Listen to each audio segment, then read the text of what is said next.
நன்றி நன்றி சபையே, நன்றி விசுவாசிகளே. இந்த வேலைக்காக உமக்கு சோத்தரிக்கிறோம். இதற்கும் நாங்கள் வேதத்திலிருந்து ஒரு இரு வார்த்தைகளை பார்த்து நாங்கள் ஆராதனைக்குள்ளே போவோம்.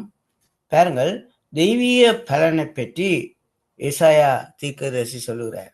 ஏசாயா 40:31. கர்த்தருக்கு காத்திருப்பதே அவர்கள் புழுப்பலன் அடைந்து கழுகுகளைப் போல செட்டைகளை அழைத்து எழும்புவார்கள். அவர்கள் ஓடினாலும் இளைப்படையார்கள், நடந்தாலும் சோர்ந்து போவார்கள். ஆமே, இதைத்தான் சங்கீதக்காரனும் 92ஆம் சங்கீதம் வசனம் 12 சொல்லுகிறார். நீதிமான் பனை போல் செழித்து லிபனானில் உள்ள கேதுருவளைப் போல் வளருவான். வசனம் 13 சொல்லுகிறது, கர்த்தருடைய ஆலயத்தில் நாட்டப்பட்டவர்களாய், அதாவது நாட்டப்பட்டவர்கள் யார்? எங்களுடைய சபை நாள் கூடி வருகிற பொழுது அங்கள் தேவனுடைய பிராரங்களிலே நீங்களும் செழித்திருப்பீர்கள். எனவே கர்த்தரை உத்தமர் என்றும் என் கண்மலையாகிய அவரிடத்தில் அநீதி இல்லை என்றும் விளங்கும் பண்ணும்படி அவர்கள் முதிர் வயதிலும் கனிதந்து புஷ்டியும் பசுமையாய் இருப்பார்கள். ஆமே.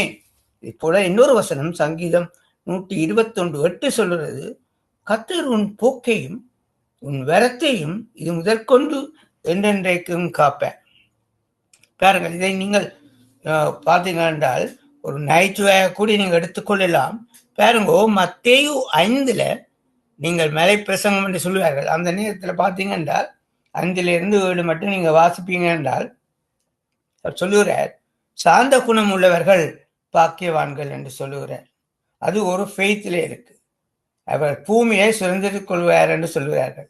என்ன சொல்ல வருகிறேன் என்றால், ஒவ்வொன்றுக்கும், அதாவது நீங்கள் பார்ப்பீங்கள், ஜூலை மாதம் தொடங்கினா சில வேலை சொல்லுங்க, பை 1 யூ கெட் 1 ஃப்ரீ.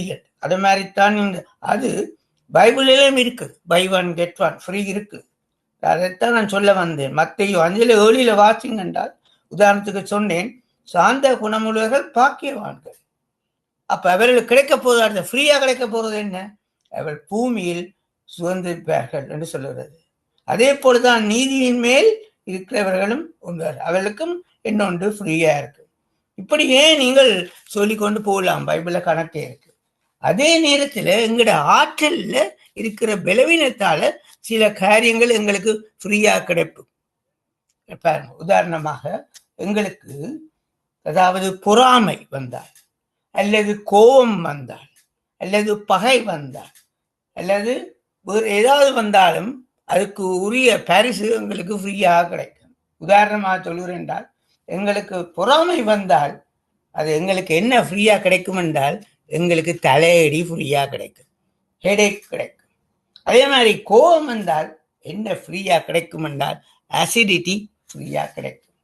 அதே மாதிரி பகை வந்தால் என்ன கிடைக்கும்? எங்களுக்கு அல்சர் கிடைக்கும்.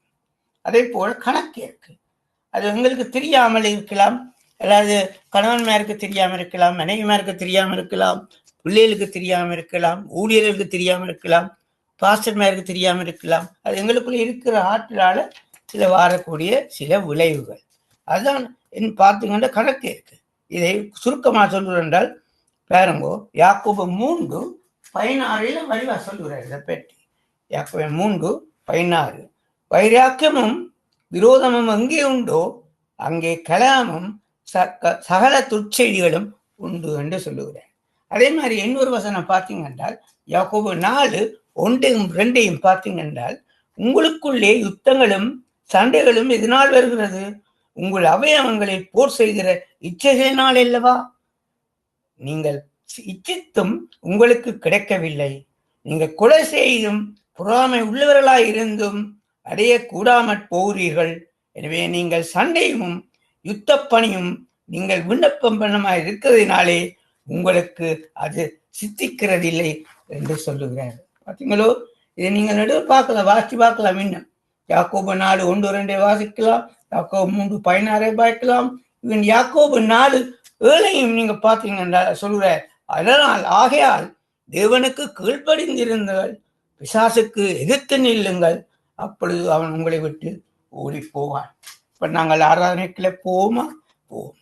அன்பின் சபையோரே, நம்முடைய மேன்மையை கர்த்தருக்குள் அவருடைய அளவற்ற கிருபையினாலே உண்மை எல்லாம் ஒன்று சேர்த்திருக்கிறீர்கள். அதற்கு முதலே உமக்கு நன்றி கூறுவோமா. அவர் கிருபைக்குள்ளே நாம் இருக்கிறோம், அசைகிறோம். கிறிஸ்து என்றாலே கிருபையினால் சத்தியத்தினாலும் நிறைந்தவர். அவர் நமக்குள் வாசம் செய்திருக்கிறார். அவருடைய பரிபூரணத்தில் நாம் கிருபை மேல் கிருபை பெற்றோம். அப்படித்தானே? அவருடைய அளவற்ற அன்புக்குள்ளே இருப்பதனால் அவரை நாங்கள் உயர்த்துவோமா. அப்பா பிதாவே, எங்கள் இதயங்களை உமக்கு முன்பாக ஏறெடுப்போம். நன்றி நிறைந்த இதயங்களுடன் உமது பிரசன்னத்திலேயே நாங்கள் நிற்கிறோம். அப்பா, எங்கள் விண்ணப்பங்களுக்கு செவி சாய்க்கிறவாய் இருப்பதற்காக உமக்கு நாங்கள் சோத்திரம். நெருக்கத்தில் உம்மை நோக்கி கூப்பிடுறத்தில் நீர் பதில் அளிக்கிற தேவனாய் இருப்பதனால் உமக்கு நன்றியும் சோத்திரம் உண்டதாக. இன்றைக்கும் ஆராதனை பாடல் மூலமாய் உம்மை ஜெபிக்கிற எங்களுக்கு வரல சூழ்நிலைகளை நீர் எங்கள் சூழ்நிலைகளை அறிந்தவர்களாய் இருக்கின்றீர்கள். எங்கள் தேவைகள் அனைத்தையும் எங்களை நீர் வெற்றி சிறக்க பண்ணி இருக்கிறீர். தொடர்ந்தும் வெற்றி சிறப்பு பண்ணுவீர். எல்லா புத்திக்கும் மேலான தேவ சமாதானம் எங்களை சூழ்ந்து கொள்ளட்டும். அப்பா, கர்த்தர் இயேசுவின் நாமம் ஒன்றே மகிமைப்படட்டும். உமக்கே அதை துதி கன மகிமையுமே செலுத்துகிறோம். பிதானவர் பூரண சற்குருளாய் இருப்பது போல நாமும் பூர சற்குருளாய் இருப்பதற்கு நன்றி. நீர் உலகத்தார் அல்லது போலவே நாமும் உலகத்தார் அல்லவே. நீர் எங்களுக்குள் மகிமை நம்பிக்கையாய் இருப்பதற்காக உமக்கு சோத்திரம். நாங்கள் நிற்பதும் நீர் மூலமாய் இருப்பதும் உமது கிருபையே இல்லையப்பா. அன்பின் ஆவியானவரே, நீர் எங்களை வாழ்க்கையில் நீர் மகிமைப்படுவீராக.